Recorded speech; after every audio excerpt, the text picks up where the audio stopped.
Hey babes.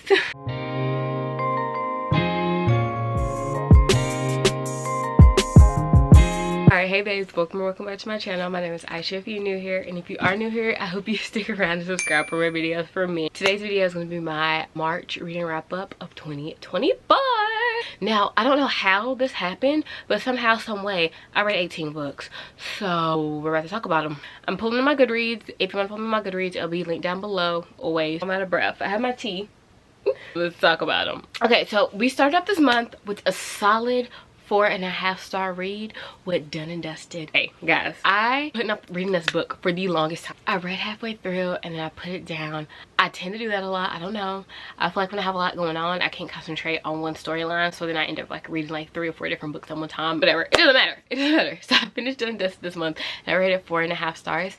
I absolutely love this small town romance. Like, the Done and Dusted universe is amazing, and if you haven't got into it, you need to, because the second book just came out. We're gonna talk about that later. Then the third one, which is Enemies to Lovers, which you already know I'm gonna eat that one up. So she's really just coming with the books and they're amazing. Okay, Done and Dusted is following Clementine, Emmy, and Luke, aka Brooks, who owns the Devil's Boot. He also helps out on the ranch. Clementine has a career riding horses.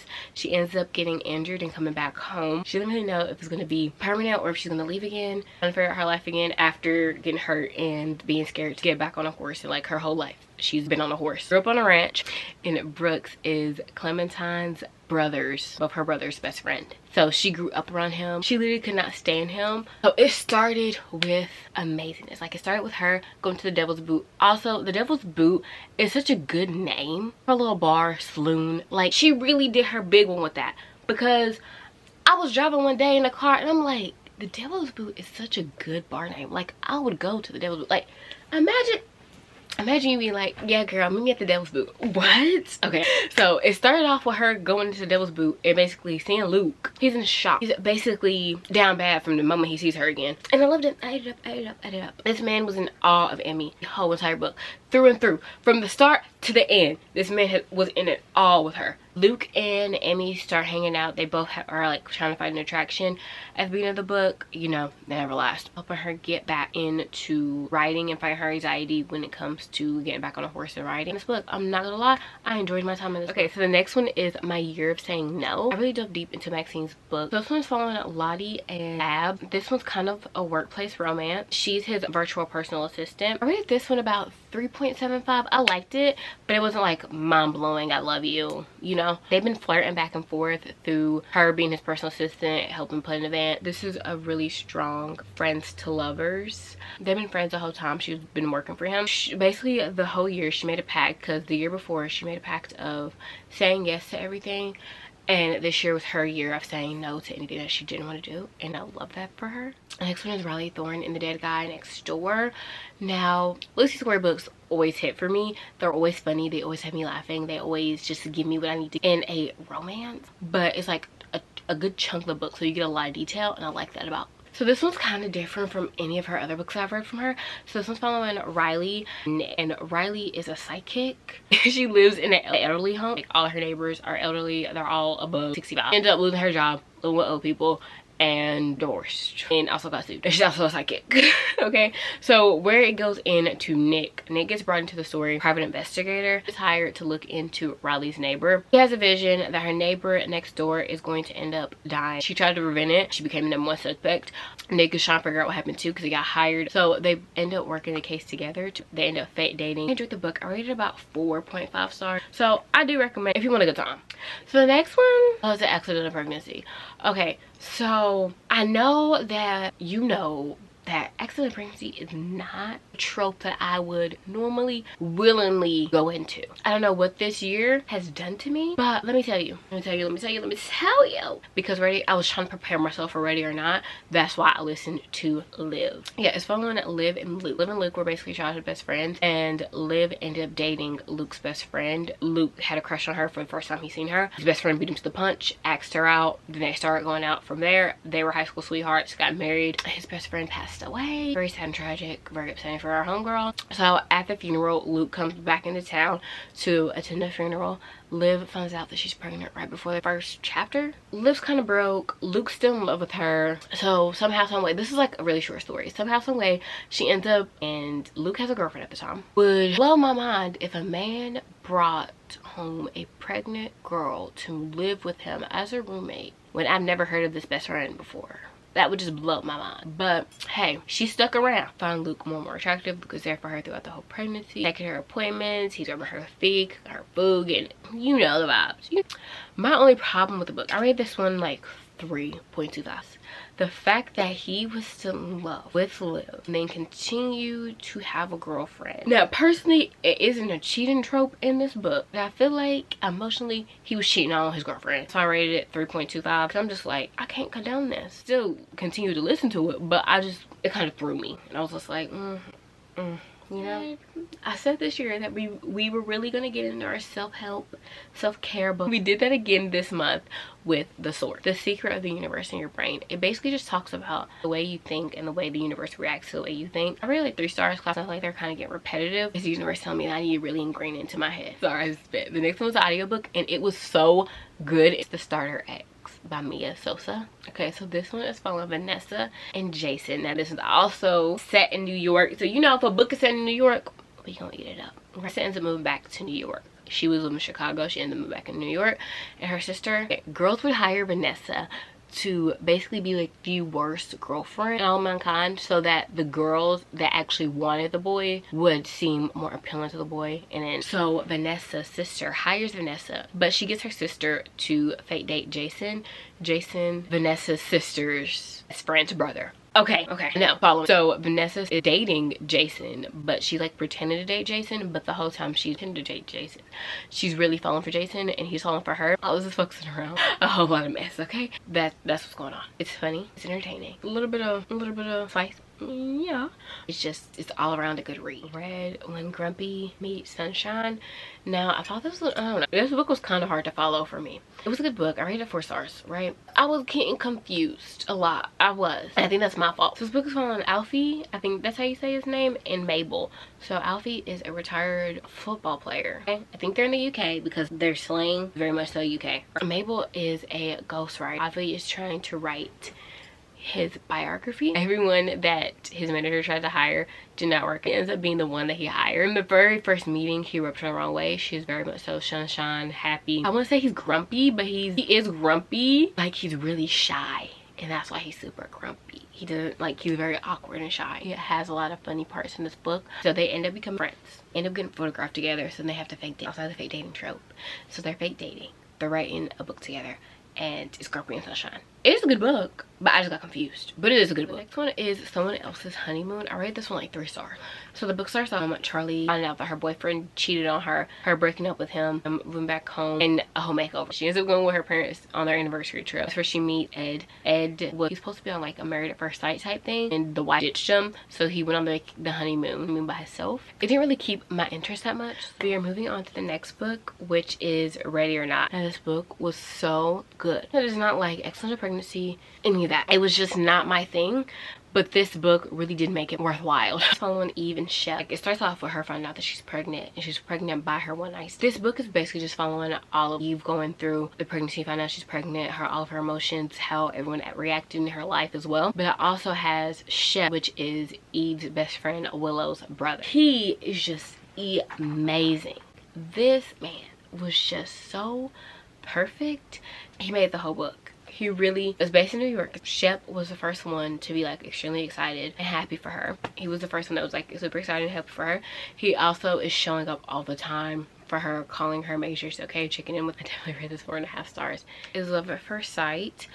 This one's following Ella and Noah. Ella got fired from her job because of her boyfriend, and we're working together. She ended up breaking up with him, leaving him. Ends up getting a job at this construction site as a manager type thing. She has no idea what's going on. And Noah is also one of the lead people on the construction team, so he's helping her basically figure out the ins and out of it. It wasn't the best, but it wasn't the worst. I rated this about like 3.5. The next one is Girl in Love. I rated this one 4 stars. I was following Natalie Langley, I think that's how you say the name, and Iker. So So Laney is from like money. She's from money, and her stepsister is getting married to her ex-boyfriend that she found her stepsister in bed with her boyfriend at the time. Her stepsister is marrying him. It's a mess. It's a mess. Her mom passed when she was young. He ended up remarrying this horrid woman, and basically Laney been fighting for her life ever since. She asked Iker to be one date. He's from the opposite side of the track, as one would say. Nothing like she would normally date. But the whole week, they spend all the time together. But then he ends up getting deployed. Didn't tell her. She's already in love with this man. He leaves. They don't talk for months. That's where that one ends off. Okay.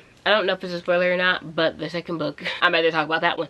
Boy in Love. He comes back to her again because she ends up paying for his brother's tuition. And she also donated to another kid too.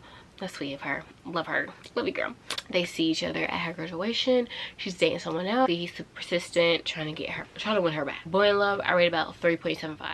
Okay, so the next one was The Catch. I think this is the final book in the influencer series. This one's following Mel and Evan. Melanie is a Boston lifestyle influencer, fashion influencer. Her content's been going down, so she needs something to revive her content. Brandon ends up reaching out to her to send her on a trip to a spot. When she does get there, the spot is actually booked, so then she doesn't have a place to stay. She finds a place to stay on Airbnb last minute. It's Evan's family's. Do not hit up on the right foot because she's talking trash about who his family's in. Dislike to like.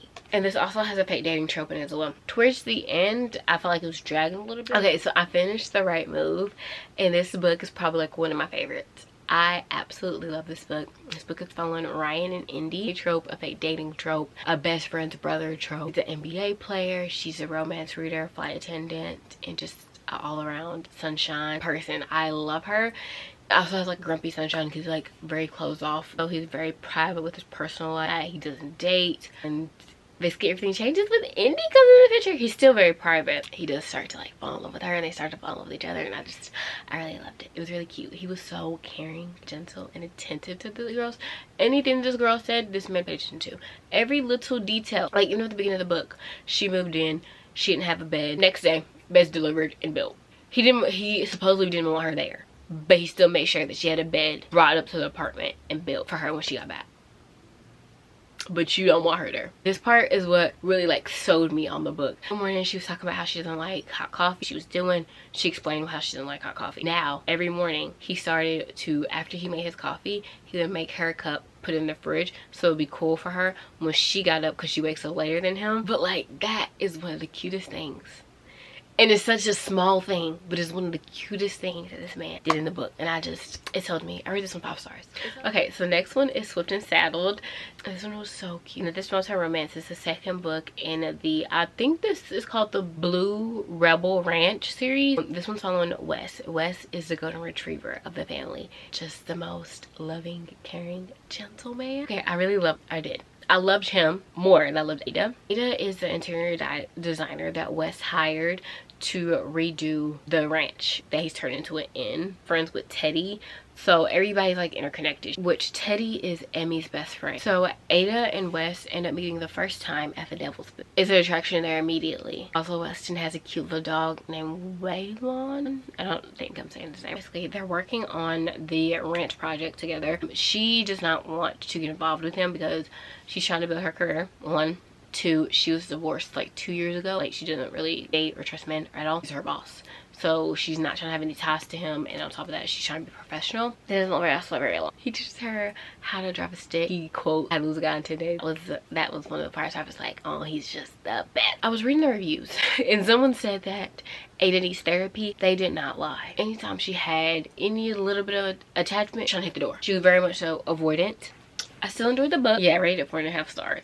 Wes really made the whole book for me. But I really liked Ready or Not. I was kind of going to deep dive into her book, which was Just a Heartbeat Away. This one's called A Single Dad, and it has an age gap. It's also a workplace romance. So Via and Sebastian. Via was Sebastian's son, kindergarten teacher. She ends up getting a counseling job at his son's school around the same time that Sebastian decides he wants to start dating. She also has a boyfriend at the time. Her and her boyfriend are not seeing eye to eye on a couple things. She ends up breaking her boyfriend. This book also has a lot of cute tropes, right? It has to say he's sick, she takes care of him. The relationship between Via, his son Maddie, was really cute too. It was just a really good book. I want to read the second one in the series. The next one is a reread. It's All Roads Lead Here. Mara's About to Stand. I love all her books. Every book that I've read by her, I've loved. I actually bought the audio version because I read it 2 years ago. What a time to be alive. And then I bought the audio version because I missed them and I didn't want to read the full book because, you know, her books are thick.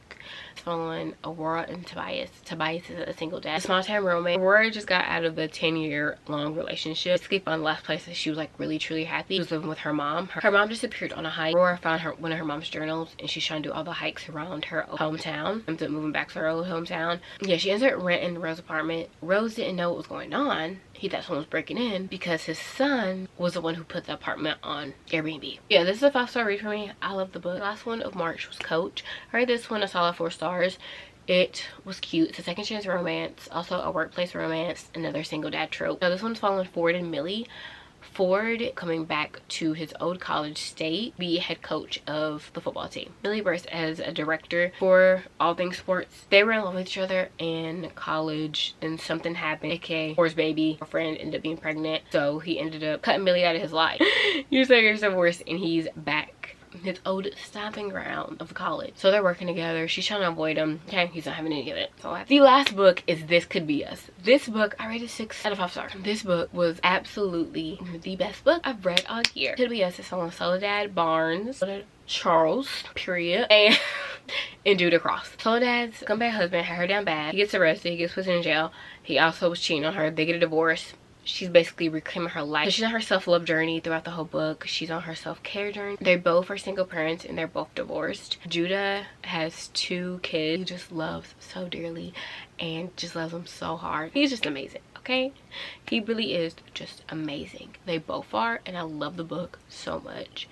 The love and care they have for each other, the love and care they have for their children, the friendships in this book were amazing. Like, when I say that this is what sisterhood, girlhood looks like, what it should look like, it's them. They're it. I love the book. I cannot recommend it more. Now that is the end of this reading wrap up. If you guys enjoyed this video, don't forget to like, comment, and subscribe, and I'll see you guys next week in my next one. All right, bye babes.